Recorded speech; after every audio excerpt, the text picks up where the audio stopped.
Guess who's back? Back again. Changavi's back. Tell a friend. Guess who's back? Guess who's back? Guess who's back? Guess who's back? Guess who's back? Guess who's back? Guess who's back? That's right. That is right, everybody. For the second time, I've had to record this because my parents wanted to move the dryer. So shout out to them. Coming to you live from my... Where else? Come on now. Say it with me. My parents' house. Episode something of the Changavi show. Frankly, I've lost track because it's been so long since we've recorded. I'm so excited to be back. But episode something of the Changavi show. Here we are. This is it. This is the moment you all have been waiting for. The three people that have actually been waiting for something. Let's be real. I'm so excited to be back. But look, I'm calling this episode Chapter 0 because we got a lot to talk about. There's been a major change in my life. Not major, honestly. I even hate saying that. But I graduated college, and for people who've been longtime viewers of this channel and this podcast, know just the contentious relationship that college and I have had, for lack of a better word, over the last 4.5 years. And it's been 3 schools in 4.5 years, and I feel like an era of my life has finally over for the most part, right? It's done. It's pretty much wrapped. This morning I went through and kind of like opened my school email on accident, and I was like, wait, why did I do this? And I think there was an instinctual thing in me that was like, oh my God, like you have homework or like you have something to do, but I didn't. And that's a beautiful thing. That's a beautiful thing. I mean, given I'm also like unemployed, don't have a job, living with my parents who are, asking me to move the dryer, but it's still rent free. So shout out to them. But despite all that, I'm still here. I'm still here. So we're still kicking and we still got content. But I want to like take a show to just really talk about what these 4.5 years have meant. A lot of which, I've recorded podcasts kind of talking about the different phases I've gone through in these 4.5 years, the different thoughts I've had, takes, all of that shit. But I wanted to take a show to really just talk about graduating and like what this whole era has meant. So let's start with like initial thoughts, right? Like I graduated on Friday.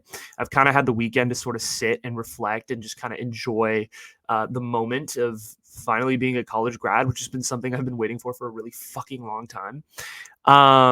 And how do I feel? I feel great. I feel really, really good. I think this was something it was like a monkey I've been waiting to get off my back. Like it, I feel like being a student it's good for some people. Like a lot of people are like, oh my God, like I'm gonna miss graduating, like my friends, my family, like this is so big. Like for me, it wasn't that big. Like I turned in a final on the couch and was like, oh yeah, like I graduated, let's go. I screamed. I'm not gonna lie. When I turned in that last final, I had this moment of like ecstasy and screaming. I think partially a lot of it was like anger and genuinely just being like, fuck this shit, bro. I'm finally done. Like, I don't have to worry about another homework assignment. I don't have to worry about another fucking test. I don't have to worry about any of this stuff. Like, I can just focus on me becoming a better person, hopefully, and a better individual or whatever it is, I want to focus on besides college. So that was so exciting to me in a variety of ways that I can't even tell you. So that I think was a huge highlight, like just screaming in the house when no one was home and just being, wild and free. I think the other thing I've been thinking about a lot is, do I hate college? And the answer is kind of, right? I think I hate 50% of what college represented, which was being a student, doing your academics, grinding assignments, grinding through tests, getting through the entire thing. And the fact is, like, I was a college student without the excess benefits of what a college student is, right? Like I lived at home. I never went to campus. I didn't really have any sense of community with my school. I don't really feel like I was ever, a graduate of this school. Like it never felt that way. And that's partially my own doing. Like I had so many other things I was focused on and so many other things that I wanted to do that, like, frankly, it didn't even matter that I wasn't a part of the school community because that was just not a priority for me.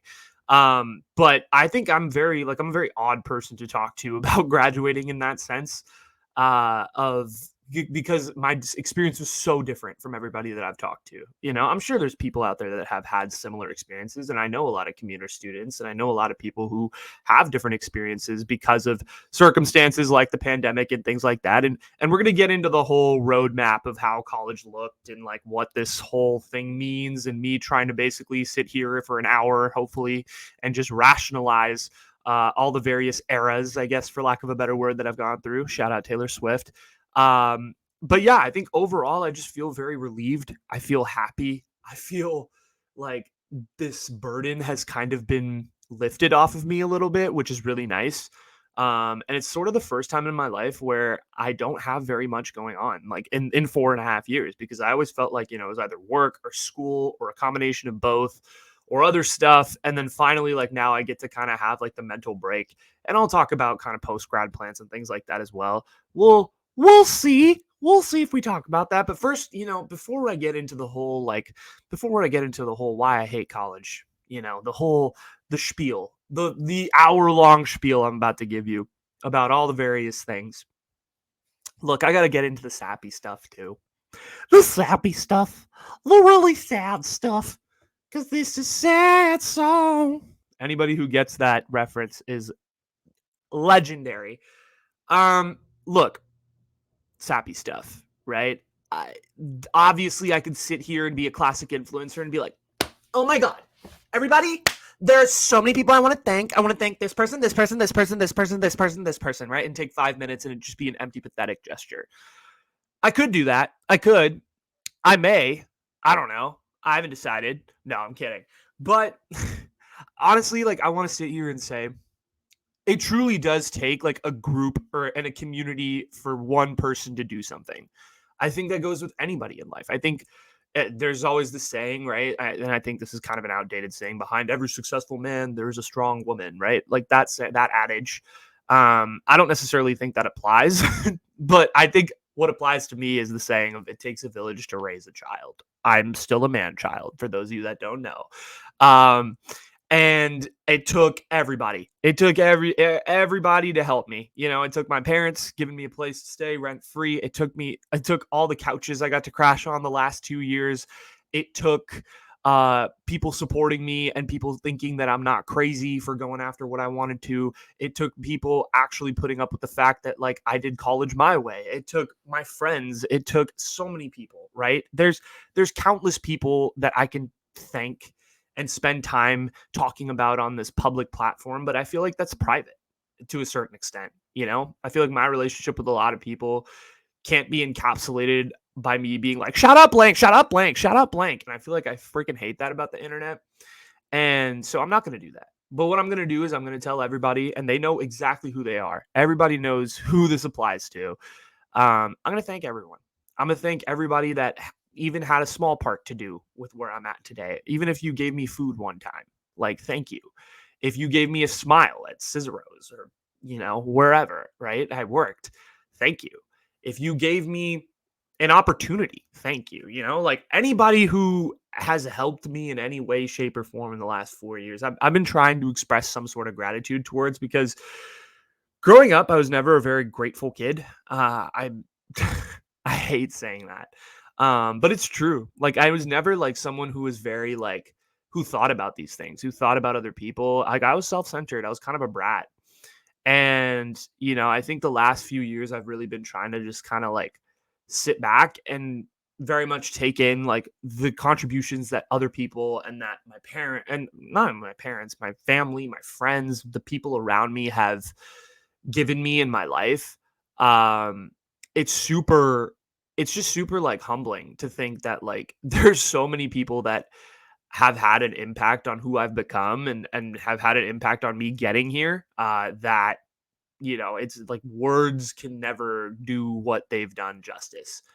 And I mean that, in all the best ways. Like even the little things, I think the little things matter too. And from the little gestures to the grand ones, I thank everybody that has, provided me the opportunity and provided me the chance to be here, to graduate, to be a college graduate, and to be somewhat of a functioning adult in the world. Is that what we're calling it now? But yeah, and the people I want to individually thank will have have been slash are going to get individually thanked. That's been something I'm really trying to practice, is like being very intentional about the people that you thank, and being very intentional about showing gratitude and showing love to those people as well, because they are super, super important to you, to any chapter of life, not only just me being graduating college. And, I've had it pretty good. I'm not going to lie, but I think it's just important for all of us to kind of take stock into all the people that have made us who we are today, and showing gratitude and showing love in that sense. Okay. Sappy stuff aside, shout out to everybody, blah, blah, blah, blah, blah, right? Classic influencer, thank you.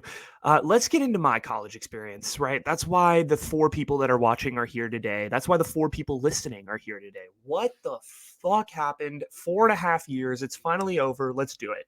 Okay, so the Johnson Center, right? This is the first kind of chapter of my college career, for lack of a better word. And it starts in August of 2019, which feels like it was years and years and eons ago. Where I got where I went to college, where I went to like a legit college for the first and the last time. Yeah, for the first and the last time. And I feel like, to do this justice, I kind of have to talk about what my mentality was heading into college. And it wasn't very good. I'll tell you that much. My mentality heading into college was very, like, it was very, I think the best word to describe it was privileged. Um, I grew up in an environment where college wasn't a goal, it wasn't an expectation, it was a reality, if that makes sense. Like, it wasn't about where you were going to go to college, or sorry, it wasn't about like if you were going to go to college, it was about where you're going to go to college.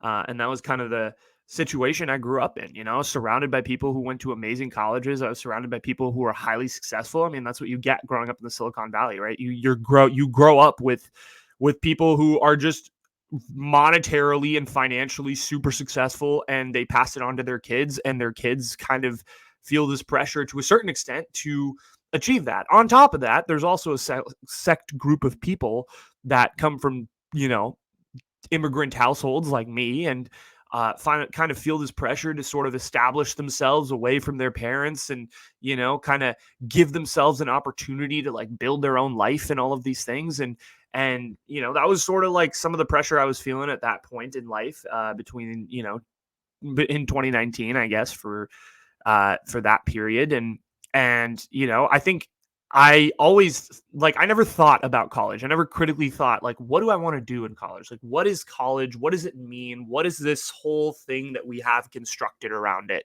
And so I just like figured, like, oh, everybody else is going to college, I guess I'm just going to kind of move along. And I was a little sheep. I just moved along with the rest of the pack. I think 98% of my graduating class went to 4-year colleges, 2% went to community, right? Everybody was doing college of some sort. Nobody was just dropping out of high school and kind of like figuring the rest of life out.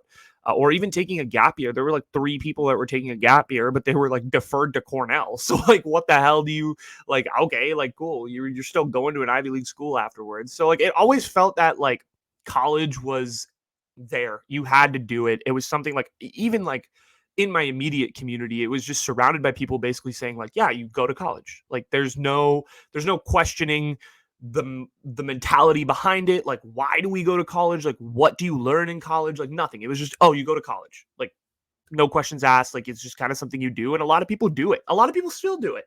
And look, I don't blame them, but we'll get into that whole thing later, right? So my mentality was essentially, I'm going to go do my 4 years here and then go to Hollywood, because I wanted to go to Hollywood and I wanted to write for film and TV. And I'd gotten rejected from like 90% of the film schools that I applied to. Frankly, I would have rejected me too. So I don't blame them. But I went to the Johnson Center, and it was at the school called the University of Redlands. And you might be wondering, like, what the hell is the Johnston Center? You went to Redlands, didn't you? And yes, the answer is yes. I did go to the University of Redlands. And basically, the distinction is this: the University of Redlands is the overall school, right? It was a small liberal arts school, like 20 to 1, and they threw out all the punchline words, right? Like the 20 to 1 class ratio, synergy between peers and classmates with industry professionals, one-on-one peer-to-peer collaboration, synergy, intro sessions with industry professional cutting edge workplace leaders, right? Like I bought all that shit up. I was like, oh my God, I don't know what that means, but it sounds so cool. I need it. I need it. And like every 17-year-old that looks at these 18-year-old that looks at these college pamphlets like believes every fucking thing they say, right? Like, oh my God, it's all true. Like you see the pictures of all the kids who are so happy talking to these people who are obviously much more successful than you, and you're like, oh my God, like this is where I have to be. Like this is the start of my successful empire building journey. And and I thought so too. I thought Redlands was the start, was going to catapult me to success, and I'd be like 26 and rich and writing the sequel to my already Oscar winning movie. There was some part of my brain that legitimately like thought that this could happen. It's not going to happen, but there was a part of my brain that thought it was going to happen. I was dreaming big, and Redlands was an hour from LA, so let me dream, let the kid dream, right?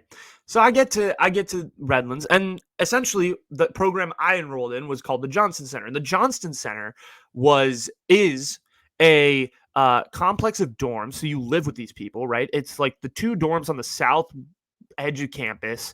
And it's like an intentional community where basically like everybody gathers together, you vote on the rules of your dorm, like you guys are all together. It's like your own group, essentially. And all these people, what they have in common academically, for the most part, is they're all creating their own majors. And so what that means is like you are essentially creating your own curriculum. You submit it to a group of professors. They approve it or they deny it, or you edit it and whatnot. And then you come up with your own major title. You follow the curriculum. You graduate. Congratulations. You have a degree in whatever subject you want. You could combine like you could take classes from wherever and whenever, just as long as it fit into your major. There were a few like really broad requirements, but nothing like super insane.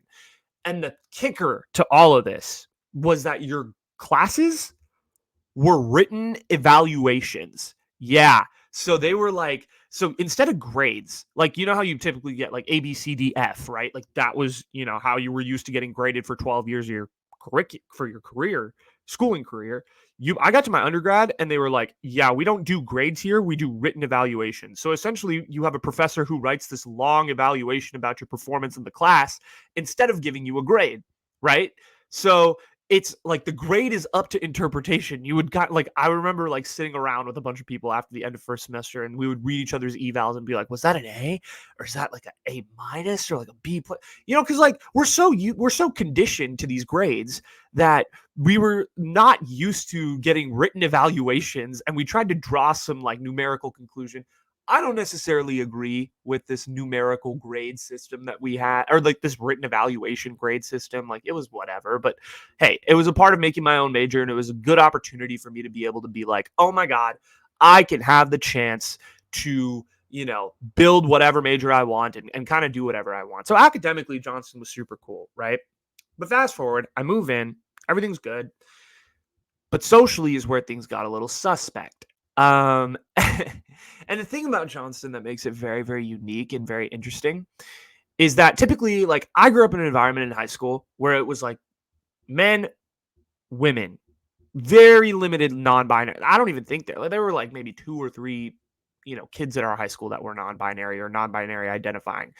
So that was something that I was like very used to. So compared to like, the 0.2% of the population of our high school that was non-binary, I get to Johnston and there's a solid 40% of people that are non-binary slash trans slash a whole host of other things related to gender. And it was like very weird to be able to like, I don't want to say weird because look, people can identify as whatever they want to identify. I have no issue with that whatsoever. I don't care. But I think what was weird for me was I came from an environment where like none of that shit existed. And so having to like adapt and be like very quick about it was like, okay, but it was something that I just kind of like took on. That was fine. Look, I don't care. That was just different. I thought like, oh, like that's what all colleges look like. On top of that, it was majority female. So in the sense of like there were not like there were a counting number of guys that were in Johnston, or like male identifying individuals that were in Johnston. It was majority women, and it was the other, it was women, non-binary, then men. So less men. Okay, you know, still something like I'm kind of used to. Like I think our high school was actually slight majority women, but whatever. Like that doesn't matter, right? That's like just the demographics. Like you're listening to demographics. Okay, it was also really white. So that was also another interesting thing that I never thought I would have to deal with. And it was the first time in my life, because I grew up in an environment. You grew up in the Bay, like you grew up around people that look like you, like especially like being brown and being Indian, like being from the Bay Area. That's just kind of like part of the MO. Like you grow up in Fremont, you grow up in Cupertino, you grow up in the South Bay, you grow up in parts of the East Bay, like San Ramon and stuff. Like, yeah, you grow up around people that look like you. You grow up around those same, uncles that drive the red Teslas and all that shit. Like that, you're just used to that. That's your environment. So going into an environment where it was majority white was also kind of interesting. That was something I had to deal with. But all of that aside, that didn't matter. Truly, none of that mattered. You know what mattered the most, though? It was the fact that Johnston was like, okay, this is the best part. So there's people, right? Everyone's either like on the left or the right or in the middle. And I'm talking about politically. And I kind of like, say I'm in the middle, which I am. I'm like middle leaning left. And Johnston, there's the left, there's center left, and there's like socialist left. And Johnston is on the farthest possible end of socialist left. It's kind of like going to college in the Johnston Center is kind of like going to college in 1965 liberal anti-war activist college, because that's how it was formed. It was formed through like anti-war activists, and they kind of made this own little college, and sort of those like remnants and kind of the historical elements of Johnston still remain. It's very much like hippie, like left-leaning, like like free love, free drugs. And so like going into a full hippie environment was very, very different for me. But it was something like, okay, you know what? Maybe all of college looks like this. I'm going to get used to this. So I definitely did a lot of things my freshman year that I would slap the living crap out of myself for doing now. Things like getting my birth chart done. I like laugh thinking about it. Things like getting like my birth chart done. Things like actually finding out like what my birthstone was. Going to events that were frankly a little out there. Very out there, that encouraged heavy usage of, psychedelic drugs and all of these things. And look, I'm not anti-psychedelics, okay? Actually, I would not be opposed to trying psychedelics once in a while. Maybe once. Look, I know that's on record, and I know people are probably watching and they're like, oh my God, right? That's crazy. No. Like, I'd be kind of open. Like, look, I'm not anti-psychedelic drugs for my very left-leaning people out there, but like, it could be interesting. Anyway, so like, I went to like all these events and was surrounded by all these people that were like on a different wavelength. And also, don't get me wrong, there were also people like kind of like me that were like, what the fuck is going on? Like, this is weird. But where it gets weird is the few instances that I had where I was somehow the center of attention for just being me. And what I mean by that is like, yes, it's totally cool to have an environment where, you're not the majority, right? Being a man, fuck guys. Like a lot of men are useless. I'll tell you that right off the bat. But like being in an environment where you're constantly told that you suck before you even say anything, right? Like I would, for example, like there would just be random conversations happening in our dorm, and I would, add in something, and I would get like 4 people turn to me and be like, stop mansplaining. Like, who do you think you are? Like I've gotten that before, and it'd be like in a joking sense. It'd be like, ha ha ha ha. But at the same time, like you hear it over and over again. I'm like, am I actually mansplaining? Like, am I? But like, I don't think I was mansplaining. Maybe I was. I don't know. But I would get that, right? And also, like, I watch football, and I watch football openly. which I was warned by a couple of guys in our dorm building, like, hey, you're trying to watch sports, don't watch it openly because someone's about to make a comment. I didn't believe him. And you know what? The first 7 weeks of football season, everything was going well. The Niners were 7-0. It was phenomenal. And I was watching the games out in the open, and it was great. It was great. And people would walk by and just be like, oh, nice. You're watching football? Like, go sports. Okay. I'm cool with being surrounded by people that don't like sports because my parents aren't really big sports fans. So it was fun. But week 8 rolls around. I'm watching the game. It's an intense game. The Niners get a pick at the end zone, and it's great. And I yell, like, let's go, right? Like, classic sports fan, like, yeah, like, let's go. Nothing egregious. I didn't swear. I swear to God, I'm not even censoring myself. So I said that, and the game's over. It ends. And 30 minutes later, I get a text. Except the problem is it's not a text individually to me. It's to our whole entire dorm, the Johnston group chat, which is like 250 plus people, plus professors. And someone writes and they censor my name, right? So it's like A censor UJ. You typically say that when you're like trying to like prohibit swear words on the internet, right? When you say like the F word, it's like F, like asterisks, CK, right? Something like that. So they did the same thing with my name. So I was like, okay, that's weird. They said that and they were like, please know that you severely triggered me and other people on this floor for your egregious yelling behavior watching sports, right? Or watching football. Like, this is such a toxically masculine trait. And this person used therapy talk on me. And she was like, I urge you to really examine the inner toxicities within you. That was the first time where I was like, huh? Like, the fuck? Like, I just said, let's go. Like, I just said, let's go. Like, I didn't say anything bad. I said, let's go. I fist bumped. Or I fist pumped the air and I moved on. Like, it was a little loud. And, like, I'm sorry if you were, like, sleeping or something. Maybe I should have, been a little quieter. But at the same time, like, what? What? I got called out in the group chat for that. I talked to my friends about it, and they were like, dude, this person's not the, most reliable individual in the world. Don't really listen to her. Cool. Fast forward. Okay. I was watching football again in the public because I didn't care. I was like, you know what? If I'm going to do this, I'm going to watch it in the open. And I was watching football, and it was great. And it was the divisional playoff game. And I I think it was Jimmy at that point. Jimmy threw a touchdown. I said, that's the fucking man right there.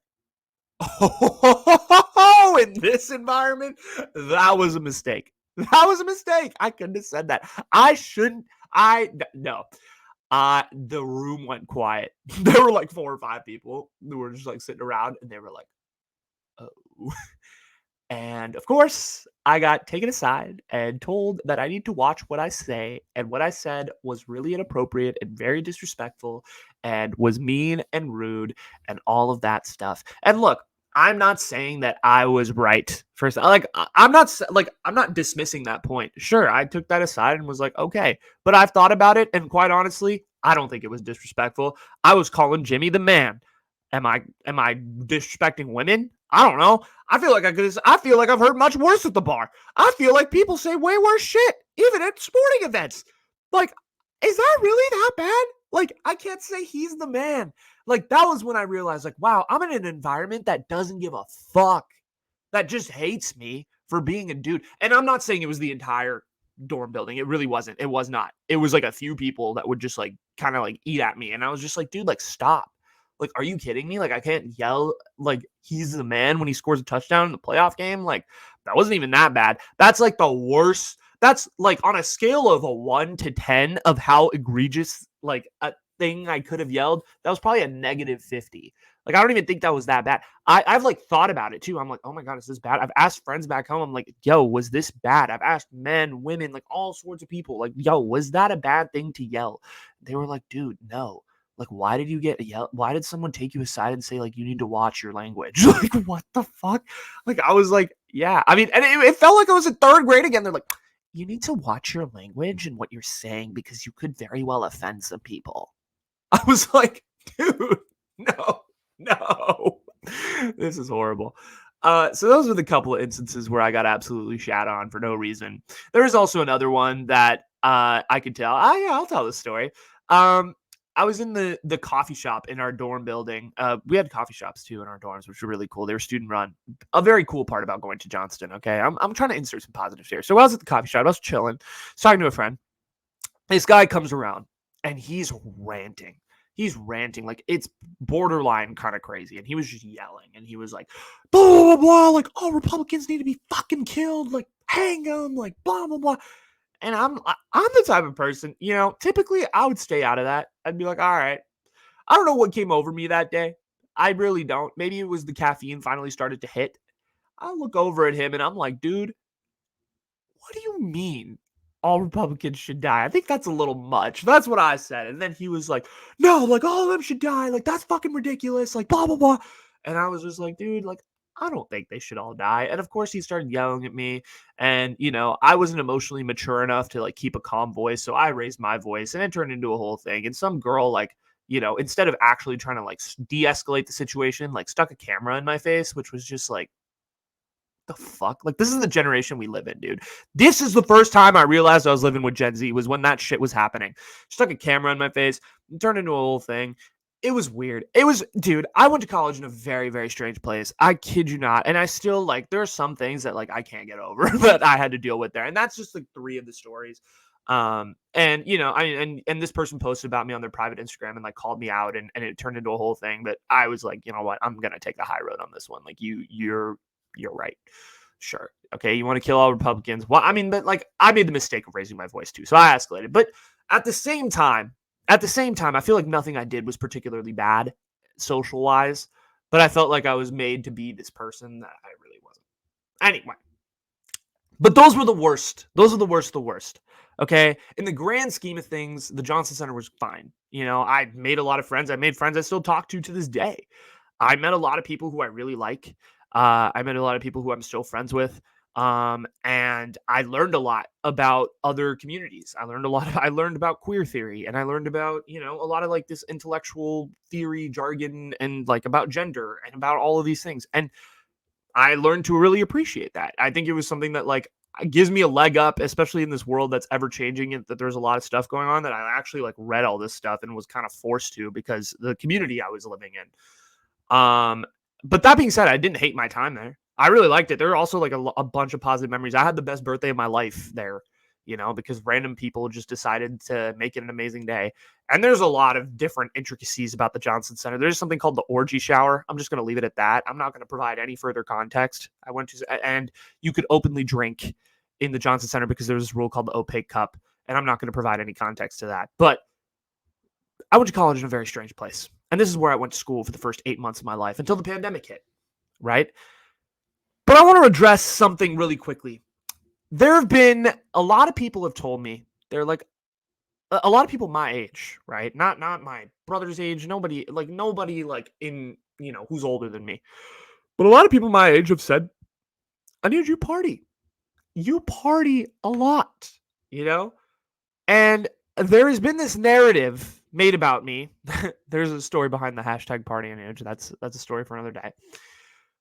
But there's been this narrative about me that I party, right? And I don't think I do. Like honestly, like people have asked me, they're like, "Did you party?" Like, dude, like you claim to like have all these stories like from the Johnston Center and all this stuff. And like at that point, yes, I think I did party a little excessively. I was definitely doing a little bit more than I should. At this point in my life, 4.5 years later, having lost a little bit of hair, being 4.5 years wiser, hell no. Dude, I'm so over partying. I want to say this right now. I'm very, very over partying. I will party once in a while. Once in a while. And I understand I'm 23 years old and you guys are like, you're over partying. Like, what? Are you crazy? I'm like, kind of, like a little bit, like, I don't know. Like, I don't know. I think I'm a little bit over the party element of things. I didn't really party all that much in college. I truly didn't. Besides my freshman year, like I would go to parties and things like that, but like nothing like crazy. I party like a normal person. I feel like I party less than the average person. I don't know. Like, what is the average person party like? You know, like what is a party? What is the definition of a party? Can we philosophically examine that for a second? But party and news can come out sometimes. Party and news comes out occasionally, not all the time. Not all the time. Most of the time, dude, my vision of a really good time on a Friday night is I got a nice book in hand, and then I got a nice White Claw next to me, preferably black cherry flavored, because anybody who says that black cherry isn't the best flavor of White Claw is tripping. So yeah, black cherry White Claw, book in hand. Oh baby, a blanket, cookies. Woo-hoo-wee! We got yourselves a night right there. That's a night in my book. Black cherry White Claw, some cookies, some warm cookies, a nice book, a blanket. Oh my God. I feel the warm sensation within me right now. It's phenomenal. Oh yeah. Party and nooch, baby. Let's go. But am I somebody that parties that much? Not really. Not particularly. And I think in college I definitely did. And in college, I went to a few parties that, frankly, were stories for the ages, and are stories that, can I tell on this podcast? Perhaps. But if I ever want to get employed, I probably shouldn't tell those stories. I could save those for in-person conversations. But yes, do I party? Not really. Yeah, I know I'm a boring guy. But look, fast forward, right? COVID hits, party and huge fades, the whole world, shuts down, and I get a job and I'm working and I'm like, doing all this stuff, and I'm starting the podcast. I'm just starting the podcast at that point. But I come to this question, and I really start thinking about it. And like, honestly, it's a question that it still continued to rack my head. It was my Roman Empire. For those of you that are big TikTok people, this was my Roman Empire. Should I drop out? I thought about dropping out at least once a day for like 2.5 years. They're only this half of the year, like literally only this part of college, like this last semester. I didn't think about it because I was so close, and I was just like, okay, I'm one semester away. Like, there's no point. But for 2.5 years, every single day, I thought about it at least once, if not like multiple times. Should I drop out? I want to drop out of school so badly. And I had this question that came over me because, frankly, like everything I did in school, I didn't like. Obviously, I talked about Johnson Academics, and it was really cool, and I got to take a lot of classes all over the place. But financially, something didn't add up to me. Like I was taking all these amazing classes, and like, don't get me wrong, like the professors did an amazing job teaching those classes, and I got to be surrounded by some really talented students, and like all of that. Like, I have nothing against that. But what I do have something against is the fact that the University of Redlands was charging me $30,000 a year with a huge scholarship, mind you. If you look up their average tuition, it's like $61,000 a year. You think that's worth it? You think that's worth it for a kid to get a 4-year education? Hell no. Hell no. Financially, fuck no. Absolutely not. Are you kidding me? You think that's worth it? You think that's worth it? If anybody thinks $60,000 is worth a fucking college education, particularly a private school, take a hike. You're wrong. I don't know what to tell you. Oh my Lord. That was, dude, the amount of money that is, like, that you could be doing other things. Like, what? Why? What are you doing going to college? And I mean, it wasn't even just financially. It was the stuff that I was learning, right? I switched my major hella times. So I got to take a variety of classes from a variety of different departments. And I noticed something. Everything is so industrialized. Everything is so theoretical that you learn in school. It's always like this theory and this theory. And there's never any practicality. Even when I got to the very late stages of my undergrad, I didn't even see any practicality. I had to write a thesis statement explaining my theoretical understanding of communication for my final project. How the hell does that have anything to do with any practical skills that I'm going to be applying in the real world? I took a practical class, a quote unquote practical class called new media. Never in that class did we have to operate anything with new media. We didn't have to use CapCut. We didn't have to use Lightroom. We didn't use any Adobe. We learned about all the theories that people use for influencer marketing. I'm like, how the fuck is that going to help anybody that wants to do influencer marketing? Like, we live in a society where theoretical education is taking over, like is claiming to be this, like, all that, right? Anybody who says they learned something in college, like, you probably, like, maybe you did. Maybe you still think of the theories and use them, but practical skills that you learn and can apply in the workplace, you got to do on your own. Everything I got a internship and eventually a part-time job because of this, because of what I'm doing right now, because of talking. It wasn't because of some class I took in high school or some class I took in high school or some class I took in college. Fuck no. It was because of what I was doing here. I got to learn all of this stuff by just operating the system, by just, trying, giving it a shot, making something happen, and seeing where it went. That's what I got to learn, you know? And so I kept racking my brain. I was like, why am I in school? Why am I in school when everything I'm learning, all the important stuff that I feel like I'm, progressing forward in life in, is coming through other means, not education. I always felt like education was a side thing. All the things that I learned, whether it be my finances, how to save money, how to invest, how to build a portfolio, how to, create, how to take photos, how to take videos, how to record podcasts, how to, edit, how to do this, like all of that stuff I learned by myself on YouTube tutorials in my room, not through some professor. No professor taught me anything, right? Like, I mean, yes, like they taught me certain things. They taught me theoretical understandings that maybe could help me if I wanted to be a communications professor, but I'm not trying to be a communications professor. And I don't think anybody really is, unless you're the 1% of people that really are. And you know what? Credit to you. Maybe college is useful to you. But that was the reason why I thought I was going to drop out. And I told people in my life, very close people, like, I want to drop out. And people looked at me and they looked at me dead in my eyes. And I'll look at the camera because this is what they looked like. They said, fuck no. Hell no. You don't drop out. If you drop out, you're done. No. Don't talk to me again if you drop out. No. Right? People in my life. I'm not even just targeting certain people. I'm saying there were a lot of people in my life that would laugh. They would openly just look at me and be like, you're insane. You're insane. You want to drop out of college? Are you tripping? You're crazy. You are crazy. But there were certain people that looked at me and they were like, that's not such a bad idea. You bring up some good points. I ended up going through with it. I ended up going through with college. But I want to make that very clear. There are a lot of people in my life that were like, don't do it. And if you do, don't talk to me. Not just the people you may think, right? Because I think it's heavily implied that I'm, implying certain people. No. I'm talking about very, like, just overall people in my life were just like, don't talk to me if you drop out.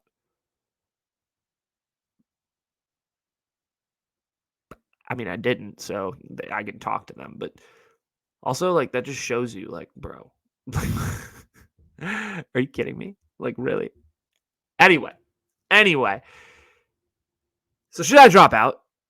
The answer was yes, I should have, but I didn't because you know what? I didn't want to, I got to a certain point where I was just like, I think and I'm going to get to this point.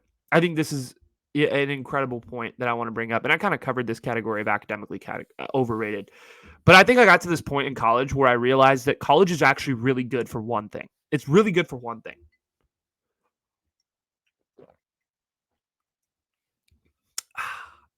College is really good for cover.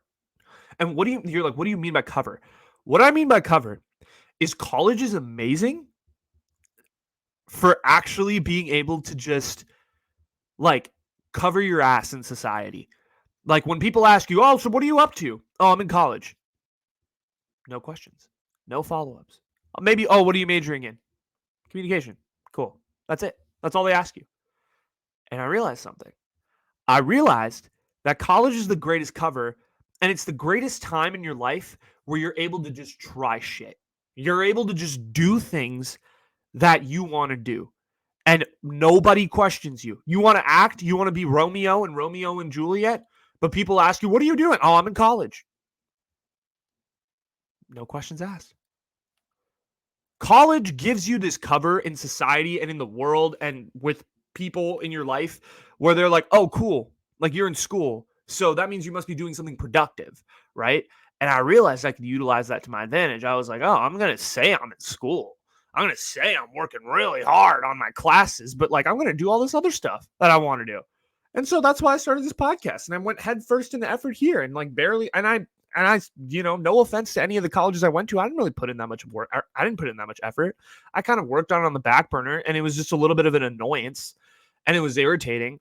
A lot of times, it was very, very irritating to work in college, like to work and be in college and work on the podcast. But I think at the same time, the cover allowed me the opportunity to be like, fuck it. I'm gonna just do what I need to do and like figure out what I want to do, and then have this college thing on the side cooking over here, right? And I think that is what fundamentally changed my perspective on the entire thing. I was like, okay, I still thought about dropping out. Like I said, it was my Roman Empire. You think about it every day. But I was like, at the same time, I was like, dude, this cover thing is great. Nobody asks you questions. You can do anything you want. And that's what I realized. I was like, you know what? I'm just going to live my life, and I'm going to tell everybody I'm in college. I'm in college. What are you doing? I'm in college. Nothing. What are you doing? I'm in college. What are you doing? I'm in college. That is the one advantage college provides over anything, is it gives you 4 years and a ticking clock to do whatever it is you want to do. So go to college if you need a cover. Go to college if you want to cover. But also, it's kind of a stupid reason, right? Maybe I was giving a dumb reason, and I'm also very lucky that I got to live in my parents' house for 4 years because I went to college. What are you doing, Unnage? I'm in college. Why? I'm in college. College. The best cover ever. That's what the ad should be for school. Okay. Anyway, look, I can talk all this schmack about college, and I've been doing that for 45 minutes, but I don't want to be negative because, again, this era isn't a negative era at all. At all, man. Got to talk about pizza. If I got to talk about college, I've talked about pizza endlessly on this podcast for a variety of reasons, but look, pizza saved my sanity when I was in school. If I didn't have work while I was in school, I'm pretty sure I would have gone insane.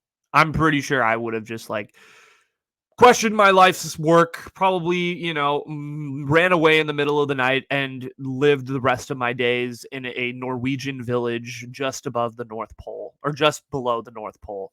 That's probably where I would be living at this moment. But that's not what we do, right?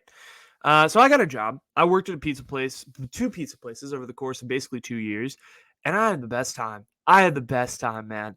The first pizza place was a little much, but the second one was so much fun. Oh my gosh. I have nothing but good memories. I have nothing but good things. And it also just taught me the value. Like, I think this is something that's super, super, super important. If you ever like work during college or during high school, which I highly recommend, as soon as you can get a job, go get a job. That's my greatest advice to you. But when you get a job, you realize just how much effort goes into making $1. $1 in the United States of America is really, really hard to earn. It's damn hard, particularly in the environment that we grew up in. We grew up around a lot of people who were very, or like I grew up in an environment, in the Silicon Valley, we're around a lot of people who just took money for granted. It was like, oh, like my mom gave me the Amex Black card, so like I'm just gonna go and like shine my card and pay for my lunch 5 times a week. My mom gave me $2 allowance every day, and I'm so grateful for it. Thank God she did that. Thank you, Mom. She gave me $2 allowance in high school and was like, you know what? You want to buy yourself a Chipotle burrito bowl with guac? Save up $2 a day every day in high school. Nothing over, nothing less. $2 a day. $10 allowance in high school. That's lucky. That's more than some people get. So I took it. And I was like, you know what? Okay. If I want a Chipotle burrito bowl, I save up my $2 every day. And on Friday, I go get my burrito bowl for $10. I learned very quickly I needed to get a job if I wanted more money. So that's what I did. And throughout college, I worked at my pizza place, my favorite pizza place. And it taught me, yes, number one was the value of money. Number two, it taught me how to get along with like literally everybody. When you work at restaurants, when you work in these types of environments, you learn a lot. You learn a lot about a lot of people. And I think one of the things that I learned was just how to get along with literally everybody, especially in a working setting, in a professional setting. Like, yeah, I get it. Like, you're not going to get along with everybody personally. You're not going to be friends with everybody personally. There's probably like half the people that listen to this are probably hate watching, right? They're like, oh my God, why is this guy back on YouTube? He's an idiot. But like I said, I mean, you get along with people. Like the reason you go, like when you go to work, like you get in and you get your job done, right? And I'm very lucky was able to make friends and be friends with people. Like I make friend like working helped me make friends easier in the sense of like I was able to just kind of like talk to a bunch of people who I'm not used to talking to. You talk to a bunch of people who you've never really kind of interacted with in your day-to-day life, people who I worked with people who crossed the border from Mexico to get to the United States and have a better life. It's like me, the 21-year-old kid living with his parents, and working with the 44-year-old Mexican lady who's raised two kids and is working this job to like just make rent. That changes your perspective. Shit changes when you start thinking about when you start talking to people and your mind opens up. I think that's why people love travel so much, is because you get to go to all these different parts of the world and get exposed to these different cultures and meet all these different people, and all of a sudden your mind opens because you're able to put faces to the things that you hear about, to the names you hear about, and it just like blows your mind. And I feel like working did that for me at that age. It was just like getting to work with all these different types of people, all these people from different backgrounds, different ethnicities, people who, I mean, I would never see in college. In college, you see like the same personality types, right? Because they're all around your age. They're all trying to figure it out. And that's nice to have. It's nice to have that relatability. But at the same time, it's really nice to be surrounded by people who you wouldn't see in 100 years, because it expands your mind and it allows you to like really accept you for who you are, but also them for who they are. And Scissor's and pizza in general just did that for me. And that was the second thing, like working really hard, meeting all sorts of different people I never thought I would meet. I met a person with no phone. I met a person. I'm in 2020. Well, technically it was 21, but in 2021, I met someone who had no phone. I met someone who had no phone. That is so rare. That is so rare. I kid you not. Who doesn't have a phone? Like not even a flip phone. Not even a phone. I think he has a phone now. Shout out Charlie. But Charlie didn't have a phone. Charlie didn't have a phone. In 2021, it blew my mind. And the man was so peaceful. He just he was like, "Oh, I'm just living my life. I don't need a phone. Phones are useless." You tell me where else you would have met a man who doesn't have a phone. You probably wouldn't, because you were looking at your phone and you passed the man who didn't have a phone. Crazy. Crazy shit. Crazy shit.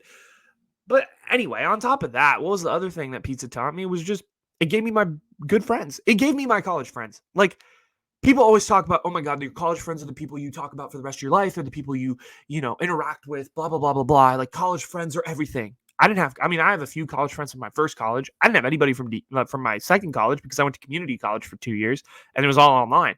Who the hell was I supposed to interact with?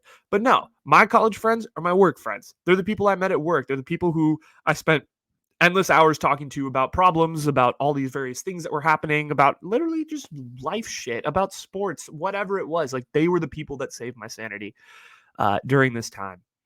And I found like people were like, "Oh, Anuj, like you didn't have the social experience of college. Like you don't know what it's like to go to frat parties." I'm like, "Does that matter? Like, does that matter, or is it more so like the friends?" Because I feel like I didn't. Yes, did I have the opportunity to make college friends? Like maybe not on that level where I lived next door to them and could knock on their door at any time and all that. I had that to a certain extent, but not like to the extent of the traditional college experience. But what I did have was I had damn good friends that I made at work. And I think that is that is the essence of why people miss college, is because of the ability to make friends really quickly. And what I realized was I was at the right place at the right time. I was working with the right people who were around my age who were also in school, and friendships were made like this. And I got what I want. I got the college experience. It was just it looked a little different.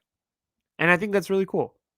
But anyway, that's the other thing I learned. So, I learned how to make money. I learned how to change my perspective and just my mind and all of that. And I made a bunch of really good friends. And I can't, I I looked forward to coming to work every day when I was working in pizza. And I can't not talk about it without being sappy and annoying, because I love it. But anyway, look, we're gonna move on because there's something I have to tell you. Right? If you want to talk about college, a lot of people talk about their college romances. There's Felicity, the TV show where she chases Ben around for 4 seasons and then finally ends up with the RA. Right? There are people who say they're going to date through high school, through college, but then break up halfway through college because they realize that they don't have enough time for each other.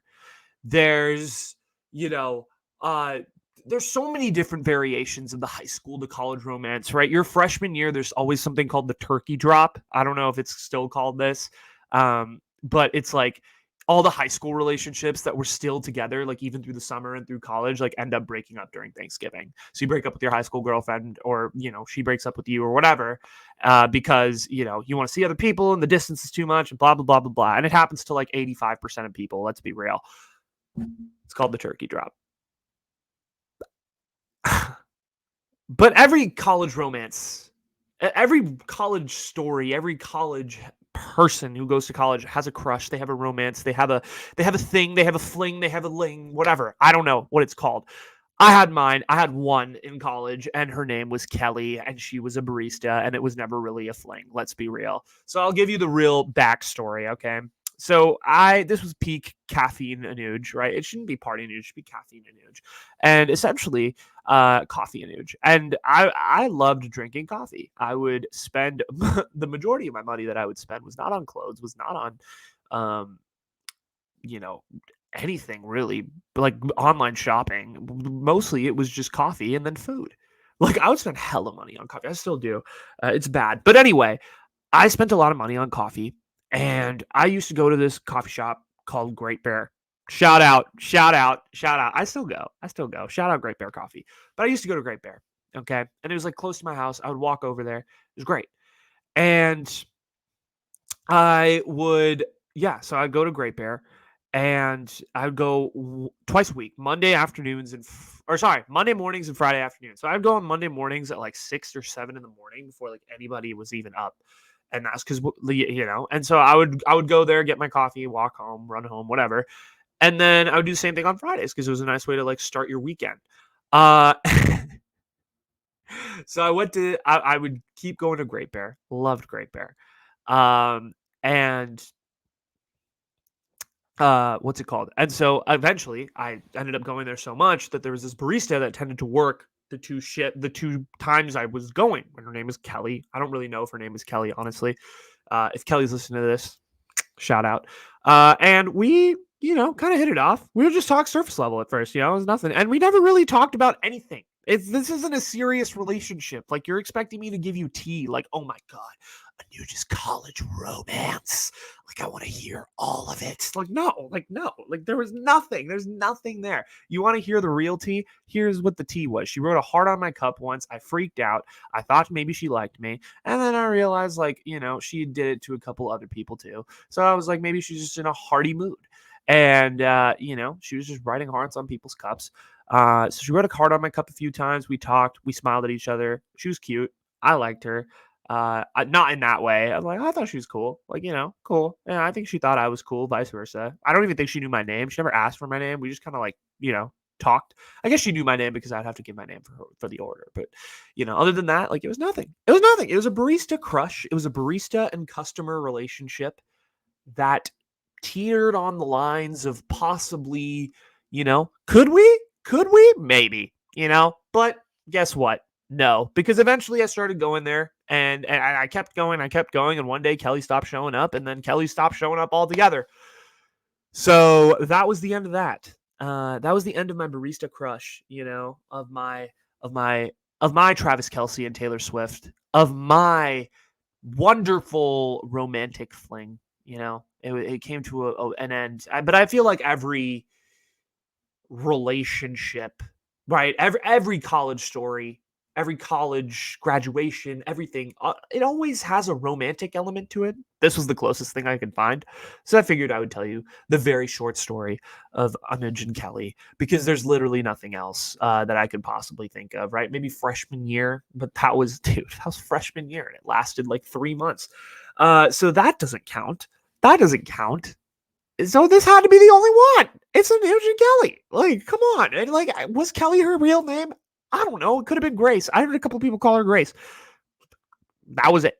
That was it. And my coworkers made endless fun of me because they're like, "You're not making a move. You're such a wuss. Like, what are you doing? Like, come on. Like, you need to be better."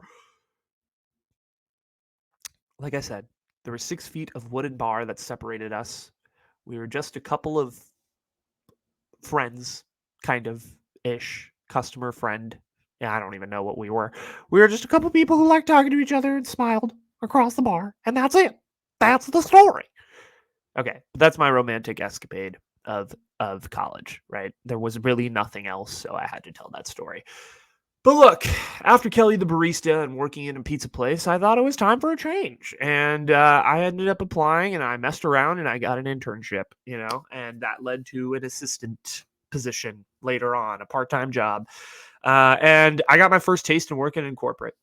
And look, and that's kind of when the podcast sort of died down because there was a lot of commitment over there, and there was not a lot of time between commuting and between doing this and between doing school, unfortunately, to sit down and really record a podcast. But my 2 years working in, especially for a hometown organization that I loved dearly with people who I consider in the highest regard. Like, I kid you not, like, I wouldn't have included this topic if I didn't love it so much. You talk about, like, people talk about how they're like, oh my God, I hated the hell out of my first couple jobs. And like, then I knew I needed to become an entrepreneur and create this $30 million business. I loved both of my first two jobs. I loved working in food service and I loved working for the San Francisco Giants. It was awesome. It was so great. Every day was so much fun. Like, yes, there were days where I 100% didn't have fun. Like, I'm like in the sense of like, there was like there was work stress or there was a lot going on or like whatever. But like overall, dude, it was such a great it's college gave me such a great start to my career, not only in the sense of like working for the Giants, but like working in Cicero's too was just like incredible. And I think my first two jobs were the best. I learned I learned so much, and I think corporate. What were the things I learned? Number one, I learned how to be more professional. Right. If you look at some of my early podcast clips, I was unruly as hell, bro. I was working at Cicero's. I was saying whatever I wanted. I didn't care. I think I just wasn't like I was talking like a 21-year-old teenager to a certain extent. But getting into corporate, like you just kind of realize that like, yo, people here are grown up. Like you can't like I'm still kind of scared low key. Coworkers are going to see this podcast and just be like, wow, this kid is an idiot. He destroyed his entire career in one episode. No, but like I I am, I, I'm my own self, whatever. But like I think the point is I just kind of learned to like grow up a little bit, It was no longer the kitchen where you could be a kid and just kind of have fun and goof around with your friends and eat pepperoni and just be whatever, be a child. Like you have to be grown up, especially like your first like you kind of have to fake it till you make it a little bit in corporate, It's weird. And I don't even want to call it corporate because this wasn't real corporate, but like working in more of an office environment, you kind of got to fake it till you make it. You kind of got to act the part before you are the part. And I did kind of a bad job of it sometimes, but I did kind of a good job. My corporate persona is pretty good. I'll have those to you by Monday. No, I'm kidding. I never talk like that. But I think like overall, it was a very it was such a good experience. Like I got to those were like actual applicable skills. See, that felt more like a college experience because I was going and learning stuff practically of what was actually going to apply to my, future life rather than, what is intrapersonal communication or whatever, like, okay, cool. Like that's really going to help me when I'm, live tweeting or doing whatever it is I do at whatever job I work at. So, but like, I felt like this was like, again, so much fun. It was also working for a Bay Area sports team, which like, dude, isn't that every kid's dream job who like grows up here and loves sports?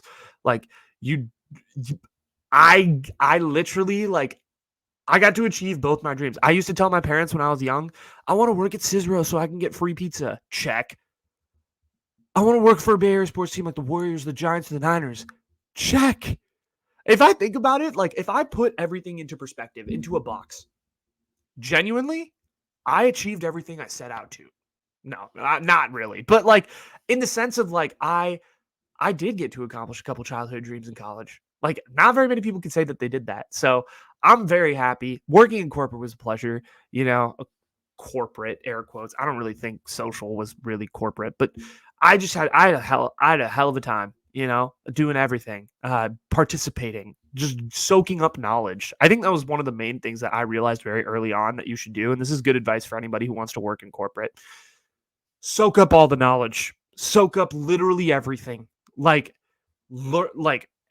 everything, like every single time, like someone who's senior to you, like sits you down and is like, hey, let me give you some advice, really listen to them.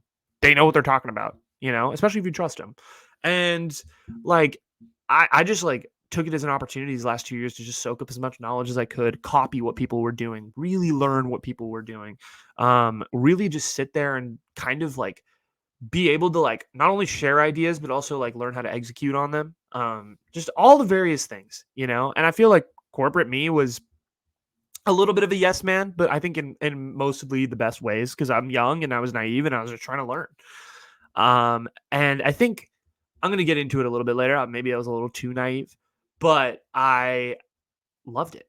I overall, dude, my 2 years there were phenomenal. I have nothing but good things to say, and I would do it again because I learned everything I needed to learn. So all good things. But look, every college experience, every chapter of someone's life has a rivalry, right? You have a rivalry with everyone. There's LeBron and Jordan. There's Steph and LeBron. There's, the Niners and the Seahawks, the Dodgers and the Giants, the Yankees and the Red Sox, Sammy Sosa and Mark McGuire. I could go on. Federer and Nadal. You want to, Manny Pacquiao and Floyd Mayweather. Is that really a rivalry? There was one match. But anyway, there's so many rivalries. So many rivalries in our world. And I think rivalries really encapsulate the essence of things sometimes. My rivalry, Changavi versus Anuj versus Dr. Morrison, right? This LeBron versus Bird of 2020, of the summer of 2022. You know why? And it was because of one comment. It was because of one comment. I went to orientation, I think 2022 in the summer. And I went there and I was like, I'm looking for all online classes and I'm going to do whatever it takes to get all those online classes because I sure as hell with my internship am not going to have enough time to go to school. Neither do I care to go to school. Okay. So I went in on a mission. I was like, I'm getting all online classes. I don't care. We, we go into our advising sessions and of course, Dr. Morrison, and this name is fake, but Dr. Morrison pulls me aside and is like, so, I see you're trying to get all online classes. And I was like, yeah, I'm trying to get all online classes. Like, you think it's a possibility? And she goes, actually, honey, like, since the pandemic is ending, and we're actually at a spot here within the San Jose State education that we really believe that an in-person experience is really going to be able to benefit you a little bit more than that online thing would. We're actually looking to make your classes more in person. And there's going to be a very unlikely chance that you get an in-person, or there's going to be a very unlikely chance that you get an online class. It's going to be very, very difficult for a junior like yourself, sir. And I was like, ha ha ha ha ha. And I took that personally. Because I did. I took it personally. You know what? Dr. Morrison, Dr. Morrison, you know what? I did. I got all my classes online. She said there was a 0.1% chance I was going to be able to get all my classes. She said 99.9%, you're going to have to take a class in person. Well, I'm the 0.1, doctor. I'm the 0.1. I created a rival for her in my mind. I was like, I'm going to prove it to Dr. Morrison that I can get all my classes online. And I am him. I'm him. I did it over 2 years. I am the him of registering for college classes in an online modality at my institution of San Jose State. I am that guy. I am him. I am the dude. I did it. I did it. Did you, Dr. Morrison? Did you do it? You said I couldn't do it. You said I couldn't, but I did. And now I'm going to put up the Steph 0. The little, yeah, yeah, yeah, yeah, yeah. I did it. What you going to do, Dr. Morris, son? What you going to do? Because I graduated, all online classes, went to campus one time, one time, one time. So happy, so happy. I'd like to thank Dr. Morrison for motivating me. Honestly, I ever do anything successful in my life, if I win an Oscar at the age of 60, which is highly, highly unlikely, if I win any award, like that's not, you know, where like I have a public setting, if it's like an Emmy for my incredible singing, it's me. Hi, I'm the problem. It's me. Right? If I win an Emmy for that, I'm going to be like, Dr. Morrison, thank you. Thank you for letting me take online classes so I could perfect my voice. Okay, this is enough. But anyway, I just wanted to tell you about my rivalry with Dr. Morrison, who was my advisor and told me I was going to have to take in-person classes. And I said, hell no. Hell no, you don't mess with my system. Hell no. And guess what? I didn't have to take in-person classes, baby. Let's go. But let's talk about the last stop, the last school, right? We had community college, we had Redlands, now we have SJSU, San Jose State. Honestly, there's not much to talk about when it comes to this last stop. I got here and I was like, you know what? I'm 4 semesters away from graduating, theoretically. I'm just going to take as many classes as I can, as fast as I can, pass those classes, get in, get out. And the only thing I cared about was online classes. And so as a result, I kind of moved through. I swiftly got my stuff done. I didn't really care as long as there was a A or a B or a C on my report card. That's all that mattered. And guess what? It ended up working out. But I was so tired at this point, though, honestly. And there was so much other stuff going on in my life, right? Like, this was such on the back burner. These last 2 years, this whole last stop didn't matter. None of this shit mattered. Like, I didn't care about what I was learning in class. What I cared about was what I was learning over at work. I cared about what I was doing over there. I did. I didn't care what I was learning about in class. I truly did not. I did not. It didn't matter to me. I didn't care, and I was checked out. I just turned in assignments. I put them in the drawer. I sent them off, and I let them go. And that was it. I'm very, very. I know I'm very lucky that I'm in this situation that I'm in, where I was able to kind of like live at home and go to school and do work and be online and all that stuff. But the last stop was interesting because it was a lot. It was a lot of me just kind of rationalizing with myself that like the cover would soon be gone, but also just thinking like, damn, like, I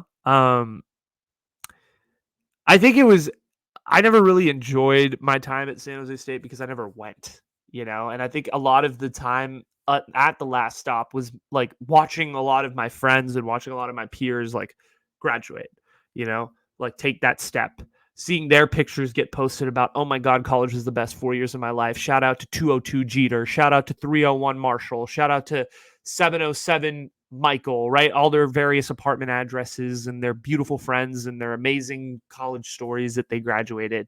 But I was always like, I could never relate. I could never relate to what they were saying. I could never relate to the posts that they were putting out. I could never relate to the fact that they were throwing their grad hats up in the air, so proud to graduate from whatever esteemed school that they were graduating from, because I didn't have that. Like, what was I? Like, I was just a kid who was sitting in his room recording podcasts until someone decided to employ me, And I think I spent a lot of the last 2 years just like grinding. I truly did. I spent a lot of the last 2 years like so focused on my work. It was all about can I get to the next step? How can I get to being an assistant? How can I get to being full time here? That was the goal. Like, that was what I spent the last 2 years of my employment doing, was like just grinding to get to the next step, grinding to get to the next step. And I put school on the back burner, and I put every single one of my efforts into like getting the job, and like, sacrificing relationships, sacrificing, time with family, whatever it was that was fun and extracurricular and all of that. I was like, fuck that. It's all about getting to the next step. It's all about climbing this ladder to get to the full-time position and to have myself some equity within the building. That was what I wanted to do. And so I didn't care about college the last 2 years because I was so busy caring about work. I was so busy about trying to do a good job to impress people at work, to not let people down, to be someone that they could count on, to depend on, so that maybe, come December, come around this time, I would be full-time employed. I don't know. I was going on a chance. I was going on, the opportunity. And I was like, I'm not going to mess this up. And I didn't mess it up my first year. I ended up getting called back as an assistant. And I'm so lucky. I'm so, so, so lucky that they decided, you know what? He's good enough to come back for another year. And I had hella fun my second year. I had a lot of fun and I took a lot of things in. And I'm very, very happy that I got to do it. But at the same time, I sacrificed a lot. I sacrificed a lot the last 2 years. I gave it everything I had. And I got to August and I hit a wall this year. I hit an absolute wall. I was like, what am I doing with my life? Like, what is the point in advancing in my career? Like, I don't get any of this. This shit doesn't make any sense. And of course, I got told essentially by my employer that, hey, listen, like, we loved working with you, but full time's probably not going to happen. Full time's not going to happen. Um, you know, you can full time's not going to happen. We're going to have to kind of figure it out, or you're going to have to kind of figure it out in terms of if you want full time. And it was really nice. But at the same like at the same time, like that broke me in a lot of ways. It was like because that was everything I was working towards. I think I'd put so much equity, so much stock into being a full-time employee, being that guy, being, oh my gosh, like I'm gonna have a full-time job out of college, like doing something I really want to do, and then just having that all taken away from you like this was hard. It was super hard. And it was like, okay, like I'm gonna have to figure that out. And then at the same time, there's a lot of other stuff going on personally. And I kind of hit this point in like August and September where I just hit a wall and I was like, I don't want to do anything. Like I just need a break. I just need a second where I can just sit on the beach and like not talk to anybody and just live, just like have me just sit on a beach and not say a word and just enjoy sunshine. That was what I wanted to do. I was picturing me sitting on a beach. I don't know why. I don't know why. But this is my quarter life crisis. And I think I hit this 3 years too early. And I think it makes sense though why I hit it. I was thinking about quarter life crises, and a lot of people hit them by 25 is theoretically your quarter life crisis. And I'm 23. I hit my quarter life crisis when I was 22 and 3/4, I guess, technically. And it was because I'd been working for 4.5 years. At that point, it'd been 4.5 years since I'd started working. And I was tired. I was exhausted. I was like, oh my God, like this is probably what 25-year-olds feel around the world is like, you're just tired, you're exhausted, and there's like one thing that can set you off and just turn you into a complete burnout and a shell of yourself. And that's what I spent the last, 4 months like. I was just like, let me get through all my stuff. Let me get through all my stuff. Like, let me get to the end. Let me get to December. Let me get to December. And then we'll figure out what to do when we're unemployed in December, like whatever. Like, I don't even care at this point. And being at that point in your life is really weird because none of your friends can really relate to you because they're at the opposite. They're where you were 3 years ago. Oh my God, I love working. I love making money. I'm in my apartment in the city, loving life, blah, blah, blah. And like no one saw where I was complaining, like, dude, why are you complaining about working? Like, dude, it's fine. Like you're totally fine. And I'm like, dude, that's what I thought that 2 years, I thought that 3.5 years ago. But you're gonna get to a point where you realize that you're fucking burnt. And I was burnt out. And I still am. I think I still am to a certain extent, like really burnt out from just everything that's happened. College, COVID, jobs, putting in all your effort into something and not getting it because of whatever financial opportunity, like finances or budget or whatever, it's fucking annoying and it sucks. It sucks. But I'll tell you, like, one thing, like, I'm kind of glad it happened. Like, last year, I was unemployed for a month, and you can ask anybody who I was near. I was a fucking mess. I was like so mad every day. I was just aggravated. I was frustrated. I was just like punching the wall, like just mad. But I feel like this year I'm just very like, it's okay. It's just life. And I feel like I've come full circle. It's been a very full circle year in that sense, in that moment of realizing that like there's so much more to life than just a job. There's so much more to life than just your career. There's so much more to life than just, you know, podcasting even. It's and like I've really, really tried to take these last 4 months and like spend time with people I love and spend time with relationships and call people on the phone and that I haven't talked to in a while and spend time with my parents and family and really just slow down because I think that is more important than anything. And I am so grateful that I got to do that because I really got to enjoy the last 4 months, of not only working, but just, like, I allowed myself to feel burnt. I allowed myself to feel all the feels of just being exhausted. And I think, yeah, it's been 3 days since I graduated. Yeah, totally. I haven't really got to feel, what it's like to be unemployed and just to kind of like sit back and like really take it all in. And look, I may look at my bank account balance in a month and be like, fuck, I gotta work. But I don't know.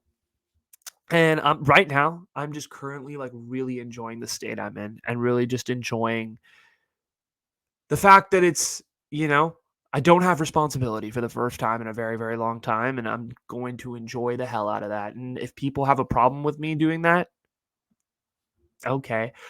Again, want to preface this by saying I'm very, very grateful that I don't have to pay for rent or like get a job to survive. I'm sure there's a lot of people that are out there that have to do that, and I major respect to you guys and not to take anything away from that. I'm very lucky that I'm in a very privileged position like I am. So, but I'm going to enjoy and I'm going to let this quarter life crisis of all these thoughts being like, what are you doing next? What is life? What is the purpose of life? What is the concept of you being here?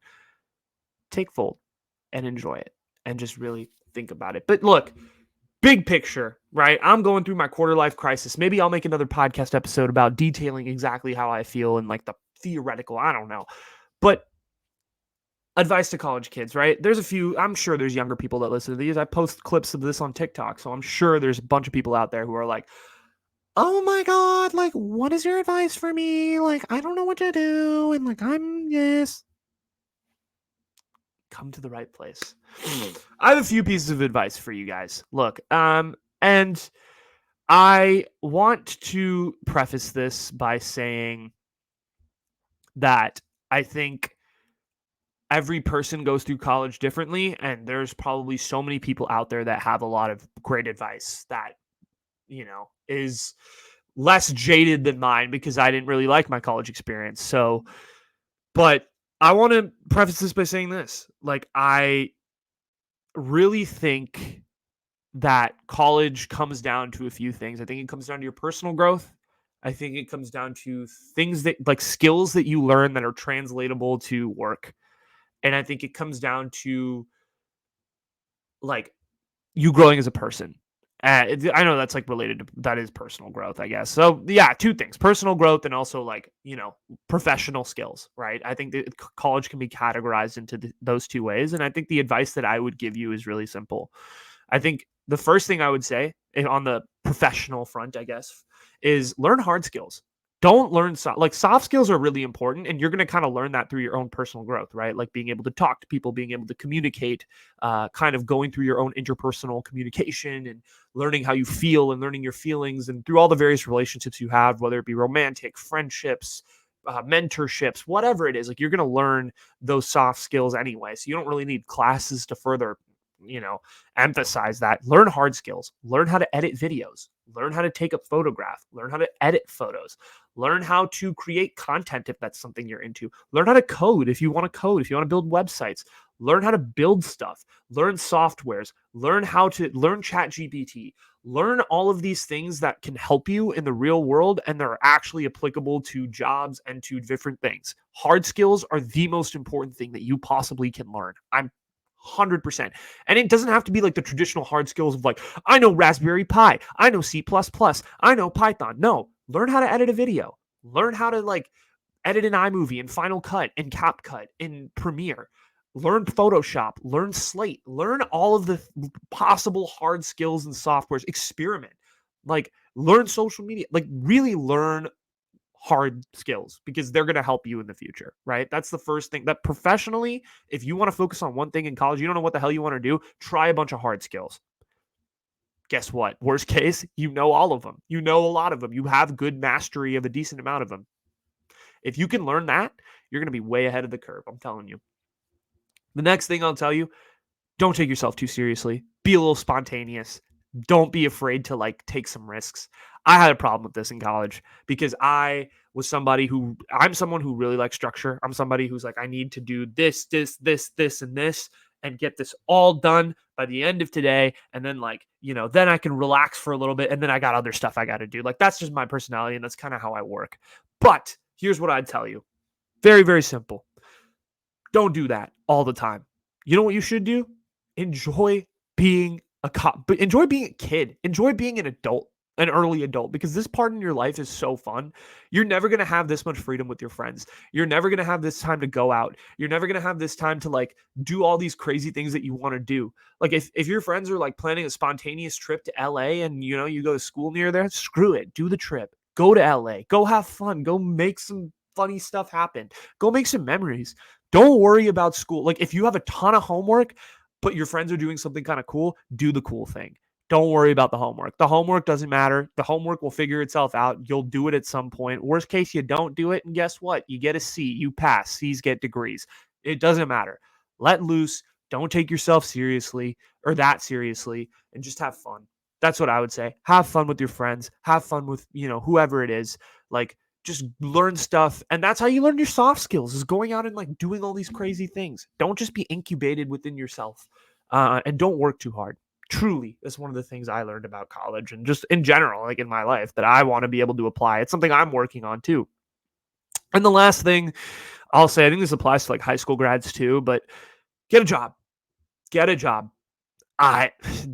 Getting a job was single-handedly one of the best decisions I've ever made. I think in college, in college, you're probably going to have a job just because, like, there's, your friends are going to want to spend money, or you're going to like or you are just going to have to like pay rent or pay school. Like, yeah, you're going to have to get a job in college. So, but if you don't even have to get a job and you're lucky enough to have your parents financially support you, get a job.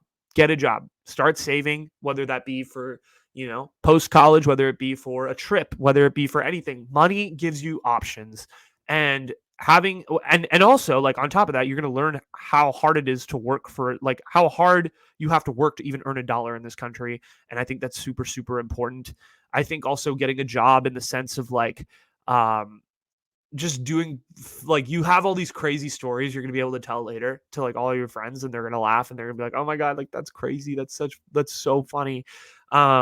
And you also just get to meet all sorts of amazing people, and you get to meet people who you never would meet in your daily life. Truly, when you work at anything, whether it's a movie theater, I've had friends work in movie theaters, I've had friends work at restaurants, I've had friends work at coffee shops, wherever. You just meet the most like different personalities coming together at this place. It's like corporate, but it's different because you can kind of let loose in these environments a little bit. So, but you learn a lot and you gain perspective, and it's just a beautiful thing. And it was a huge integral part of my college experience, was working for 4 years. And I highly recommend that you do it too, because not only is it a benefit monetarily, but it's also just so much fun. And I am so, so happy to have some of my best friends be people I met at work. So yeah, I think that's really, really important too. And I know we're hitting the hour and a half mark, so I'm going to try to wrap this up really fast. But what's next? What's next for me? What's next for this podcast? What's next for everything? Like, you've been gone for 9 months, you idiot. Like, what the fuck? Yeah, I totally agree. I've been extremely busy, and also / kind of burnt out and dealing with a lot, and just kind of like trying to figure out where I want to be.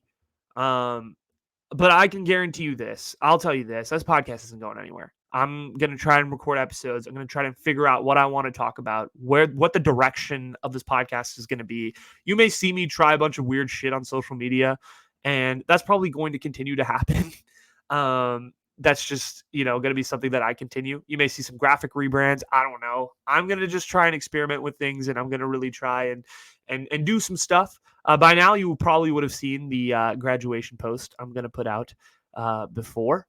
So I hope you enjoyed some of those pictures. I put a lot of creative direction in that one, I put my little social media brain to use there. Ha ha ha. But anyway, what's next? What's next with the podcast? Like, honestly, I'm thinking more personal content. I kind of want to take a little bit of a break from personal, maybe pop culture, that type of thing. But I want to take a little bit of a break from politics. I really do. I know a lot of my episodes in the past have been politically motivated, been talking a little bit about really doing deep dives into gun control, really doing deep dives into partisan divides and things like that. And obviously, if there's like a meaningful topic that I'm like really feeling that I want to talk about, I will. I'll make the space and be able to do that as well.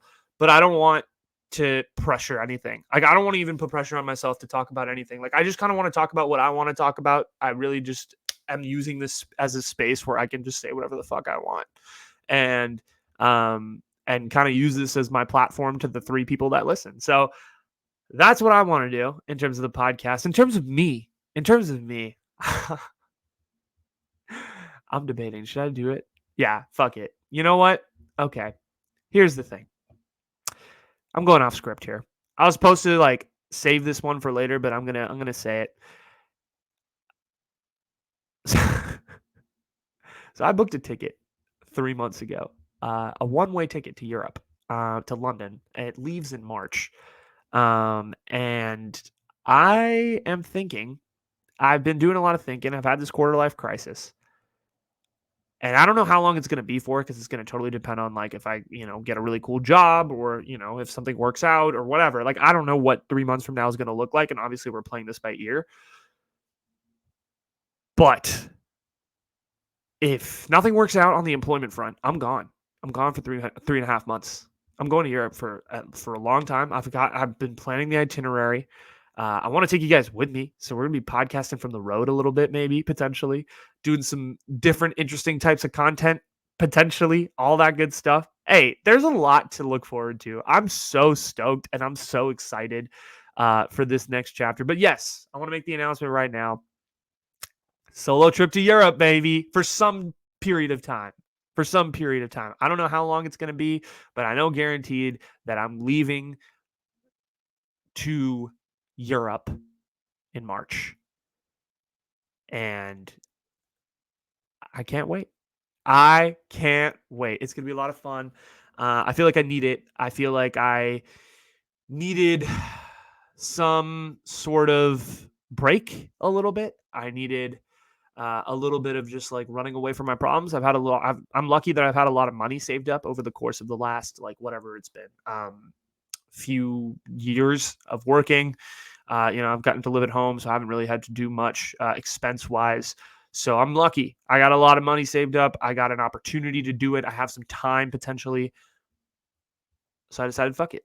Let's do it. Let's go. Let's go to Europe for a little bit. I mean, I don't know how long it's going to be. It could be 2 weeks. It could be 3 months. It could be 5 months. I don't know. Well, it won't be 5 months. It'll be at least, it'll be anywhere from that to that, what I said before. But I am excited. I'm very, very excited. Anybody has recommendations? Anybody has places I have to visit? Lists, recommendations, comments, literally anything. I have no idea what I'm doing. I just kind of decided on a whim one night when I couldn't sleep. I went ahead, I booked the ticket, and I was just like, you know what? We're going to do it. We're going to do it. We're going to commit to this, and it's going to happen. So if anybody has absolutely anything, any questions, any money they want to give me, no, I'm kidding. Anything though, please feel free to send me a line. But I am officially announcing this now publicly. Europe 2024. Let's get it, baby. All right. That's all I have. Yes, it was kind of a big announcement, and I will elaborate a little bit more on it later when I have some time. But thank you all very much for listening to this hour and a half rant of me talking about my college experience and all the various things that I've gone through. For people who made it this far, you guys are crazy. Honestly, I probably wouldn't have made it this far. But thank you so much for listening. I appreciate all of you. Like and subscribe if you're on YouTube. Of course, if you're on Spotify, you know the deal. Hit the follow button. Feel free to share this episode with friends, family, whoever. Follow me on socials at the Changavi Show everywhere. Links are all down below. If you're on YouTube, if you're on Spotify, same thing. And yeah, that's all I have. That's the episode. That is chapter 0. We're starting new here, baby. This is new for me too. It's gonna be new for you guys. I'm trying to keep these episodes shorter. I know this is a little long, but yeah, that's all I have. Thank you guys very, very much for listening. I appreciate all of you. Much love. If you made it this far, like, subscribe. We'll be back. We'll be back soon. I don't know what it's gonna be. I don't know what this podcast is gonna look like, but fuck, I'm excited. I can't wait. This is gonna be so fun. Europe 2024. A lot of good things coming. I can't wait. I can't wait. All right, guys. I'm out, but love y'all. Peace.